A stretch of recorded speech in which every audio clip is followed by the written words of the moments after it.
नमस्कार दोस्तों, मेरा नाम है जय सिंह और आप सभी का स्वागत है आपका अपने YouTube channel the learning full में। दोस्तों, आज के इस वीडियो में हम बात करेंगे CRPF यानी कि सेंट्रल रिजर्व पुलिस फोर्स ने पैरामेडिकल स्टाफ की भर्ती निकाली है। आज का वीडियो हमारा इसी वैकेंसी के बारे में है। तो चलिए शुरू करते हैं और स्टेप बाय स्टेप इस वैकेंसी के बारे में इस वीडियो में हम बात करते हैं। सबसे पहले हम बात करते हैं यहाँ पे टोटल नंबर ऑफ पोस्ट यानी कि पद कितने हैं। तो बता दें यहाँ पे जो टोटल पद हैं वो है 800 और इन पदों के लिए मेल और फीमेल दोनों ही कैंडिडेट्स अप्लाई कर सकते हैं। आगे बढ़ते हैं और बात करते हैं पोस्ट वाइज वैकेंसी डिटेल्स की, यानी कि यहाँ पे कौन कौन सी जो पद है, पद का नाम क्या है और उसमें कितने नंबर ऑफ पोस्ट है उसके बारे में। तो जो पहली पोस्ट है वो है इंस्पेक्टर डाइटिशियन की, जिसमें कि टोटल नंबर ऑफ जो पोस्ट है वो है 1। और सेकंड जो पोस्ट है वो सब इंस्पेक्टर स्टाफ नर्स की, जिसमें टोटल पद है 175। इसके अलावा है सब इंस्पेक्टर रेडियोग्राफर, जिसमें जो टोटल पद है वो है 8। इसके अलावा है असिस्टेंट सब इंस्पेक्टर, जिसमें टोटल पद है 84।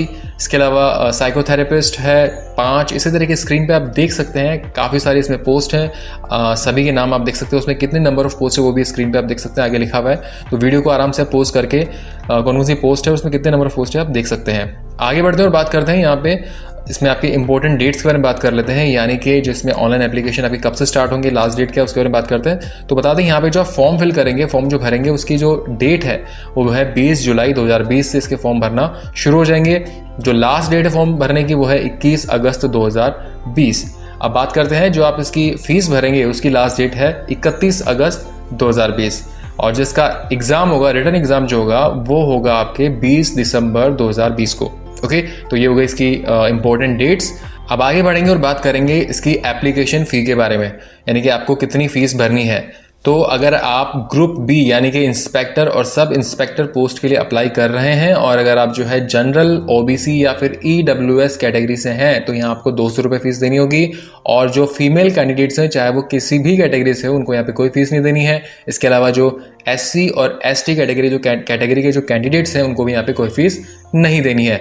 अब बात करते हैं ग्रुप सी पोस्ट, यानी कि जो ग्रुप बी के अलावा जो भी पोस्ट हैं उन पोस्ट के लिए अगर वो कैंडिडेट्स जो कि जनरल OBC और EWS कैटेगरी से हैं तो उनको 100 रुपये फीस देनी होगी, बाकी SC ST कोई फीस नहीं देनी है। और जो फीमेल कैंडिडेट्स हैं चाहे वो किसी भी कैटेगरी से उनको भी कोई फीस नहीं देनी है। और जो ये फीस का भुगतान करेंगे वो आप ड्राफ्ट के थ्रू, बैंक ड्राफ्ट के थ्रू कर सकते हैं या फिर इंडियन पोस्टल ऑर्डर के थ्रू इसका आप जो है पेमेंट कर सकते हैं। आगे बढ़ते हैं और बात करते हैं जॉब लोकेशन की। तो ये जो वैकेंसी है वो ऑल ओवर इंडिया के लिए है। ओके, अब हम आगे बढ़ेंगे और बात करेंगे आपकी यहाँ पे एज लिमिट के बारे में, आपकी एज कितनी होनी चाहिए। तो यहाँ पे जो आपकी एज है वो 31 अगस्त 2020 तक जो अधिकतम आपकी जो आयु है, जो उम्र है वो 30 वर्ष तक होनी चाहिए, 30 वर्ष से अधिक नहीं होनी चाहिए। और एज में छूट की बात करें तो यहाँ पे SC ST के लिए 5 साल, OBC के लिए मैक्सिमम एज में 3 साल की छूट है। और भी अलग अलग एक्स सर्विसमैन के अलग अलग छूट है, वो आप इसका नोटिफिकेशन का लिंक जो है, ऑफिशियल नोटिफिकेशन का लिंक हमने वीडियो के डिस्क्रिप्शन में दे रखा है, तो वहाँ से आप देख सकते हैं। आगे बढ़ते हैं और बात करते हैं पे स्केल के बारे में। तो बता दें यहाँ पे जो आपका पे स्केल यानी कि वेतनमान जो है वो आप किस पोस्ट के लिए अप्लाई कर रहे हैं उस पोस्ट के हिसाब से, हर पोस्ट के हिसाब से अलग अलग वेतनमान है आपका यहाँ पे। तो इसके लिए जो है वीडियो के डिस्क्रिप्शन में इसका ऑफिशियल नोटिफिकेशन का लिंक दिया हुआ है, वहाँ से आप पर्टिकुलर जिस वैकेंसी के लिए अप्लाई कर रहे हैं, जिस पोस्ट के लिए अप्लाई कर रहे हैं उस पोस्ट के सामने उसका वेतनमान दिया हुआ है। फॉर एग्जाम्पल जो सबसे पहली पोस्ट है इंस्पेक्टर डाइटिशियन, उसमें पे आपका जो पे स्केल लेवल है वो 7 रहेगा, उसमें 44,000 समथिंग से जो आपका सैलरी स्टार्ट होगी। इसी तरीके से अलग अलग जो है पोस्ट के हिसाब से अलग अलग पे स्केल है, आप नोटिफिकेशन में देख सकते हैं। अब बात करते हैं एजुकेशनल क्वालिफिकेशन के बारे में। तो बता दें यहाँ पे जो आपकी क्वालिफिकेशन रहेगी वो आपकी अलग अलग पोस्ट के हिसाब से रहेगी। आप पर्टिकुलर जिस पोस्ट के लिए अप्लाई कर रहे हैं उसके हिसाब से आपकी क्वालिफिकेशन रहेगी। फॉर एग्जांपल अगर आप इंस्पेक्टर डाइटिशियन पोस्ट के लिए अप्लाई करते हैं तो यहाँ पे जो है आपको होम साइंस या फिर होम इकोनॉमिक्स के अंदर BSc पास होना ज़रूरी है विद न्यूट्रिशन सब्जेक्ट के साथ, या फिर इसके समकक्ष ही आपके पास कोई डिग्री होनी चाहिए जो कि सेंट्रल या फिर स्टेट गवर्नमेंट द्वारा मान्यता प्राप्त यूनिवर्सिटी से होनी चाहिए। इसके अलावा ये तो होना चाहिए, इसके अलावा साथ में आपके पास जो है डिप्लोमा होना चाहिए डाइटिशियन में के अंदर, जो कि वो जो डिप्लोमा है वो आपका सेंट्रल या फिर स्टेट गवर्नमेंट द्वारा जिस भी इंस्टीट्यूट से गया है वो इंस्टीट्यूट मान्यता प्राप्त होना ज़रूरी है। या तो ये होना चाहिए या फिर जो है आपके पास में मास्टर्स की डिग्री होनी चाहिए होम साइंस के अंदर, फूड एंड न्यूट्रिशन के अंदर, जो कि मान्यता प्राप्त यूनिवर्सिटी से होनी चाहिए। तो ये हो गया इंस्पेक्टर डाइटिशियन पोस्ट के लिए क्वालिफिकेशन। इसी तरीके से अलग अलग पोस्ट के हिसाब से अलग अलग क्वालिफिकेशन है। फॉर एग्जांपल नेक्स्ट पोस्ट की बात करते हैं अपन सब इंस्पेक्टर स्टाफ नर्स के लिए। तो यहाँ पे आपको 12th पास होना जरूरी है किसी भी मान्यता प्राप्त बोर्ड से। और साथ ही साथ आपके पास यहाँ पे 3.5 साल का जो है डिप्लोमा होना चाहिए जनरल नर्सिंग या फिर मिडवाइफरी के अंदर, जो कि मान्यता प्राप्त यूनिवर्सिटी या बोर्ड से होना चाहिए। इसके अलावा साथ ही आपको जो है जो इंडियन नर्सिंग काउंसिल जो होती है उसके अंदर आपको जो है एज अ नर्स रजिस्टर्ड होना भी कंपलसरी है। तो ये क्वालिफिकेशन हो गई सब इंस्पेक्टर स्टाफ नर्स की। इसी तरीके से यहाँ पे अलग अलग पोस्ट हैं, उन पोस्ट के हिसाब से अलग अलग जो है आपकी क्वालिफिकेशन रहेगी। जैसे कि नेक्स्ट एक और पोस्ट की बात कर लेते हैं, जैसे कि यहाँ पे सब इंस्पेक्टर रेडियोग्राफर की बात करते हैं, तो यहाँ पे आपको 12th पास होना जरूरी है विद साइंस सब्जेक्ट, ओके, या फिर इसके समकक्ष जो भी हो। इसके अलावा साथ में यहाँ पे जो है डिप्लोमा या फिर सर्टिफिकेट होना चाहिए 2 साल का रेडियो डायग्नोसिस के अंदर, जो कि जो इंडियन इंस्टीट्यूट या फिर स्टेट गवर्नमेंट के थ्रू जो है मान्यता प्राप्त होना ज़रूरी है। इसी तरीके से यहाँ पे जो है अलग अलग पोस्ट हैं और उन पोस्ट के हिसाब से अलग अलग आपकी जो है क्वालिफिकेशन रहेगी। आप स्क्रीन पे देख सकते हैं किस पोस्ट के लिए क्या क्वालिफिकेशन है, और नोटिफिकेशन का लिंक भी हमने वीडियो के डिस्क्रिप्शन में दिया हुआ, तो वहाँ से भी आप देख सकते हैं। अब हम बात करेंगे इसके मोड ऑफ सिलेक्शन के बारे में।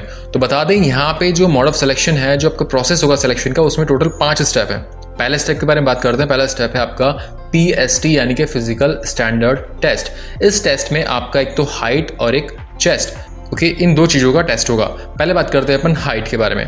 तो हाइट जो मेल कैंडिडेट्स हैं उनकी कम से कम जो हाइट है वो 170 सेंटीमीटर होनी चाहिए, और जो फीमेल जो कैंडिडेट्स हैं उनकी हाइट जो है कम से कम 157 सेंटीमीटर होनी ज़रूरी है।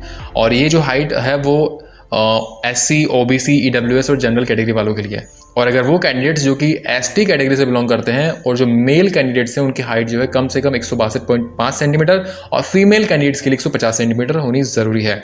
अब बात करते हैं उन कैंडिडेट्स के बारे में जो कि हिली यानी कि पहाड़ी एरिया से बिलोंग करते हैं। उनकी जो मिनिमम हाइट है जो कि मेल कैंडिडेट्स हैं उनकी हाइट होनी चाहिए 165 सेंटीमीटर और फीमेल के लिए 155 सेंटीमीटर।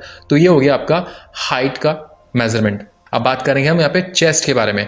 तो वो कैंडिडेट्स जो कि जनरल OBC, EWS या फिर SC से हैं, उनके जो मेल कैंडिडेट्स हैं उनकी हाइट जो है चेस्ट जो है वो कम से कम 80 सेंटीमीटर होना ज़रूरी है और उसमें 5 सेंटीमीटर का फुलाव होना ज़रूरी है। फीमेल का यहाँ पे ऐसा कोई टेस्ट नहीं होगा।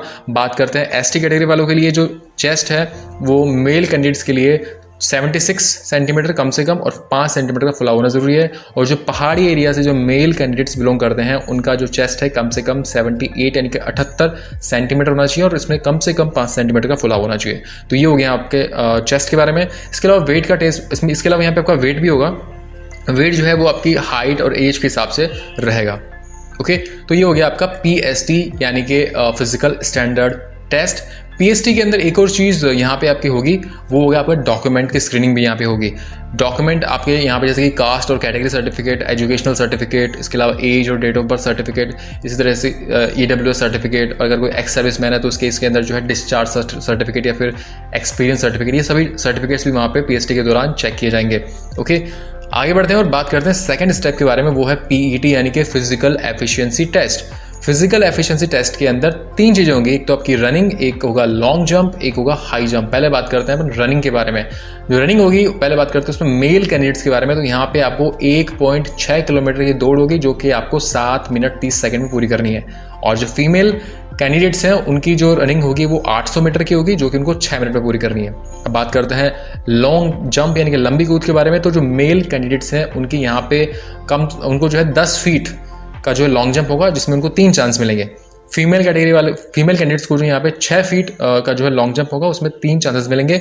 अब बात करते हैं हाई जंप के बारे में। तो मेल कैंडिडेट्स के लिए हाई जंप रहेगा 3 फीट का, इसमें 3 चांस मिलेंगे, और फीमेल कैंडिडेट्स के लिए हाई जंप रहेगा 2.5 फीट का जिसमें उनको 3 चांस मिलेंगे।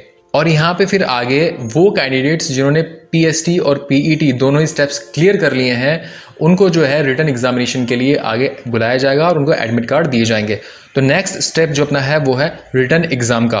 रिटन एग्जाम की अगर बात करें तो यहाँ पे टोटल कुल मिला के आपके पास एक पेपर होगा, ओके। एक पेपर में जो 100 क्वेश्चन होंगे और हर क्वेश्चन जो है 1 नंबर का होगा। इसमें आपको 2 घंटे का टाइम मिलेगा। और ये जो एक पेपर है वो 2 हिस्सों में बटा होगा, पार्ट A और पार्ट B। पार्ट A के अंदर टोटल 50 क्वेश्चन 50 मार्क्स के। इसमें जो है आपकी जनरल इंटेलिजेंस और रीजनिंग के जो 10 क्वेश्चन आएंगे, हर क्वेश्चन 1 नंबर का। इसके अलावा जनरल अवेयरनेस के 10 क्वेश्चन, हर क्वेश्चन 1 नंबर का। और न्यूमेरिकल एप्टीट्यूड के 15 क्वेश्चन, हर क्वेश्चन 1 नंबर का। और इंग्लिश और हिंदी का जो भी नॉर्मल बेसिक नॉलेज होता है उसके क्वेश्चन आएंगे आपके 15 क्वेश्चन, हर नंबर 1 क्वेश्चन का। और मीडियम की बात करूँ तो यहाँ पे हिंदी और इंग्लिश दोनों ही मीडियम रहेगा। आपके जिसमें आप कंफर्ट फील करते हैं उसमें आप वो चूज कर सकते हैं। उसके बाद आपका पार्ट बी के अंदर भी 50 क्वेश्चन होंगे। यहाँ पे हर क्वेश्चन एक नंबर का होगा। पार्ट बी के अंदर पर्टिकुलर जिस ट्रेड के लिए आपने अप्लाई किया है, जैसे कि आपने इंस्पेक्टर डाइटिशियन पोस्ट के लिए अप्लाई किया, तो उस डाइटिशियन पोस्ट के रिलेटेड क्वेश्चंस आपसे इसमें पूछे जाएंगे। तो ये हो गया आपका written examination. Written exam clear करने के बाद में फिर चौथा स्टेप है आपका trade test and screening of documents, यानी कि जो भी आपके डॉक्यूमेंट्स है उनकी स्क्रीनिंग होगी और पर्टिकुलर जिस पोस्ट के लिए आपने अप्लाई किया है उस पोस्ट के लिए ट्रेड टेस्ट आपका होगा। ये क्लियर करने के बाद आपका फाइनल रहेगा पांचवा स्टेप, जो कि है मेडिकल एग्जामिनेशन। मेडिकल टेस्ट जो आपका होगा उसके अंदर वही जो नॉर्मल मेडिकल टेस्ट होता है अपनी पूरी बॉडी का, लाइक अपनी आंखें चेक होंगी, अपना नोज, अपना मुंह, अपना like knock knee, flat foot, वो सभी चीज़ें जो है उसमें चेक की जाएंगी। सो फ्रेंड्स, ये हो गया आपका सिलेक्शन प्रोसेस। अब हम बात करेंगे यहाँ पे एग्जामिनेशन सेंटर्स की, यानी कि एग्जाम के सेंटर्स, जो रिटन एग्जाम होगा उसके सेंटर्स की बात करते हैं। टोटल जो है 9 सेंटर है। पहला सेंटर है न्यू दिल्ली, सेकंड है हैदराबाद, थर्ड है गुवाहाटी, फोर्थ है जम्मू, देन प्रयागराज, इसके अलावा अजमेर, इसके अलावा नागपुर, मुजफ्फरपुर और पल्लीपुरम। ये कुल मिला के 9 जगह हैं जहाँ पे आपके एग्जामिनेशन सेंटर रहेंगे। अब हम बात करते हैं आप इस पोस्ट के लिए अप्लाई कैसे करेंगे। तो अप्लाई करने के लिए जो है ऑनलाइन आपको अप्लाई करना होगा और अप्लाई जो है आप इसके ऑफिशियल वेबसाइट के थ्रू कर सकते हैं। इसके अलावा हमने वीडियो के डिस्क्रिप्शन में लिंक भी दे रखा है, तो वहाँ से भी आप डायरेक्ट जो है अप्लाई के लिंक पे जाके जो क्लिक करके अप्लाई कर सकते हैं। सो फ्रेंड्स, ये वीडियो था CRPF यानी कि central reserve police force paramedical staff भर्ती के बारे में। और लास्ट में एक चीज़ आपसे कहना चाहेंगे कि हमने ये जो वीडियो बनाया है इसमें जो भी डेटा लिया है वो सारा का सारा डेटा ऑफिशियल नोटिफिकेशन से लिया है, बट फिर भी आपको यहाँ पे हम सजेस्ट करते हैं कि फॉर्म फिल करने से पहले एक बार ऑफिशियल नोटिफिकेशन ज़रूर देख लें, ओके, क्योंकि नोटिफिकेशन बहुत लंबा होता है और सारी इन्फॉर्मेशन यहाँ पे हम नहीं ले सकते हैं। सो प्लीज़ हम आपको सजेस्ट करेंगे कि एक बार नोटिफिकेशन ज़रूर देख लें फॉर्म फिल करने से पहले।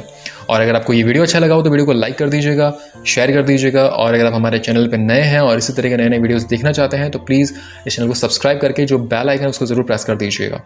So thanks for watching this video. Thank you.